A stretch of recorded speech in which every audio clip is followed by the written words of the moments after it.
Oui, les milliardaires Bamileke ont reçu des largesses de l'État camerounais. Pour quelle raison? Nous sommes en 1960. Le Cameroun vient d'être indépendant. C'est-à-dire nous sommes dans une période post-indépendance au Cameroun. Le jeune président de la République, Amadou Ahidjo, 36 ans, a fait de l'indépendance économique, de l'industrialisation du Cameroun, une véritable obsession. Je dis bien une véritable obsession. Et de ce fait, il part d'une pensée simple. Il se dit, un État ne peut se développer s'il n'a ses propres usines sur son sol et s'il ne maîtrise son import et son export dans son pays. Cet import et cet export du commerce qui porte encore entièrement les stigmates de la colonisation. C'est-à-dire, là, on y retrouve des Hollandais, des Grecs, des Libanais, pour ne citer que ceux-là. Et Amadou Ahidjo peut, à ce titre, compter sur une jeunesse camerounaise tellement dynamique à l'époque. Nous sommes en 1961. Il y a un jeune Camerounais qui retourne au Cameroun après un séjour en France où il est diplômé de l'École nationale d'administration de Paris, l'ENA. Ce jeune Camerounais, c'est Augustin Frédéric Kodok, 28 ans. Dès lors, il est nommé secrétaire d'État à l'industrie et au commerce. Mais par un concours de circonstances en 1962, est nommé directeur du commerce extérieur du Cameroun. Et est assez marqué négativement dès sa première réunion de distribution de dotation des devises à l'importation à l'époque qu'on appelait réunion CTRE, Comité technique de répartition des devises à l'import. C'est-à-dire, Augustin Frédéric Kodok se rend compte que dans la salle, on y trouve des Hollandais, on y trouve des Libanais, on y trouve des Chinois, on y trouve des Grecs, mais jamais l'ombre d'un Camerounais. Et puisqu'il est aligné sur la feuille de route d'Amadou Ahidjo, qui est le fait de nationaliser tous les secteurs du Cameroun, il décide, dès la sortie de cette réunion, d'aller voir Amadou Ahidjo pour lui demander de lui signer un décret afin qu'il puisse sillonner les 10 provinces. À l'époque, on parlait de provinces et non de régions. Les 10 provinces au Cameroun pour dénicher les jeunes talents parce que la jeunesse était encore le fer de lance de la nation, où on puisait l'essence de développement. Il voulait sillonner les 10 provinces afin de dénicher des jeunes dynamiques capables de se substituer aux colons dans le négoce des prix à l'international. C'est dans ce registre qu'Augustin Frédéric Kodok sillonne les 10 provinces du Cameroun et ressort avec une vingtaine de jeunes dynamiques, c'est-à-dire dans toutes les régions. À l'ouest, il y a Fosso Victor, le jeune Kaji de Fosso, les frères Monté. Au nord, on a par exemple Tijani, on a Bachiro. Au centre, on a Théophile Bella, plus connu sous le nom de T. Bella, qui n'a pas connu l'immeuble T. Bella. Aujourd'hui, les escalators sont un mythe au Cameroun, alors que T. Bella, en 1956, créait déjà son immeuble, ou 1962, je ne sais pas, avec les escalators à l'intérieur. Bref, au littoral, on a par exemple l'Issou. C'est dans toutes les régions. Les dotations aux devises à l'import sont données. J'ai dit le but du gouvernement, c'est de se départir, c'est de se défaire des colons et de nationaliser tout. Sauf que chacun prend ses devises, notamment Kaji Defosso a 300 millions de francs CFA, qui est énorme à l'époque. Tebela reçoit 300 millions.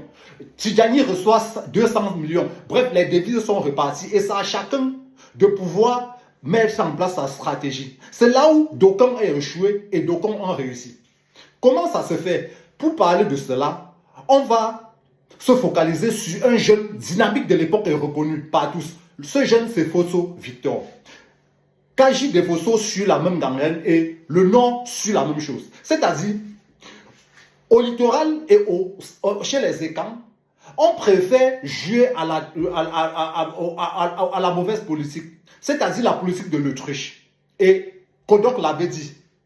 Ils prennent les devises, au lieu d'entreprendre, ils décident de continuer à sous-traiter en quelque sorte aux Hollandais qui partaient négocier les prix à l'étranger, alors que le but de Kodok et du gouvernement, c'était justement pour qu'ils puissent aller faire le travail, c'est-à-dire négocier eux-mêmes les prix. Par contre, Fosso Victor qui a été baissé par le négoce, notamment, dès 7 ans, le père de Fosso Victor lui a remis une poule que va vendre à 3 francs CFA. Il a pu vendre la poule à 2,5 francs. C'est-à-dire, Fosso Victor connaît le négoce. Et oui, il a vendu les arachides. Parce que son père était farouchement opposé à l'école. Et Fosso Victor avait dû fuguer pendant 3 mois. Lorsqu'il avait 15 ans pour pouvoir aller fréquenter. Et pendant que ses amis rentraient et jouaient, il grillait les arachides qu'ils emballaient pour vendre à la récréation. Ça, c'est pour la petite histoire. Comment ça s'est passé? Nous sommes en période, à la fin de la Première Guerre mondiale, en 1945. Les machines de production en Europe sont à l'arrêt. L'économie européenne est en berne. L'Europe a été tellement touchée. Il y a une jeune famille, la famille Castel, une jeune famille d'immigrés qui est installée en France depuis le début de la Première Guerre mondiale. Et parmi lesquels un certain Pierre Jésus Sébastien Castel, qui veut faire ses preuves à ses 3 frères et à ses sœurs. Donc, qu'est-ce qui se passe? Les viticulteurs en France lui remettent 600 fûts et 25 000 litres de damijan de vin rouge à l'époque. Il décide d'aller sillonner les autres horizons. Et c'est là où il décide de se rendre au Cameroun. Et au Cameroun, qu'est-ce qui se passe? Il fait la rencontre d'un certain Fosso Victor et Kaji de Fosso. Il leur remet ces 600 fûts et ces 25 000 litres de damijan.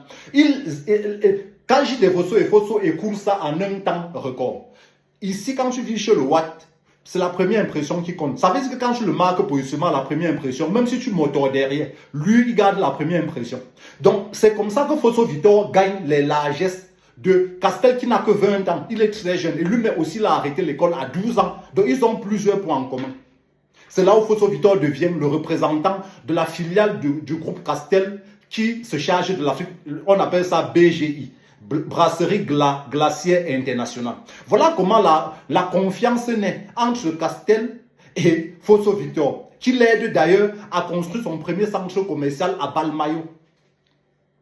Quand Castel finit au Cameroun, il décide d'aller au Gabon voisin. Le Gabon dépend étroitement du Cameroun. Ça veut dire que les Hollandais partent négocier les prix à l'extérieur, reviennent au Cameroun, vendent aux détaillants, et ce sont les détaillants qui fournissent au Gabon.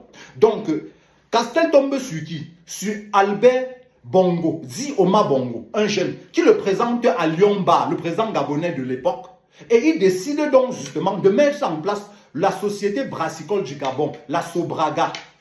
Et décide de négocier directement désormais avec les gouvernements.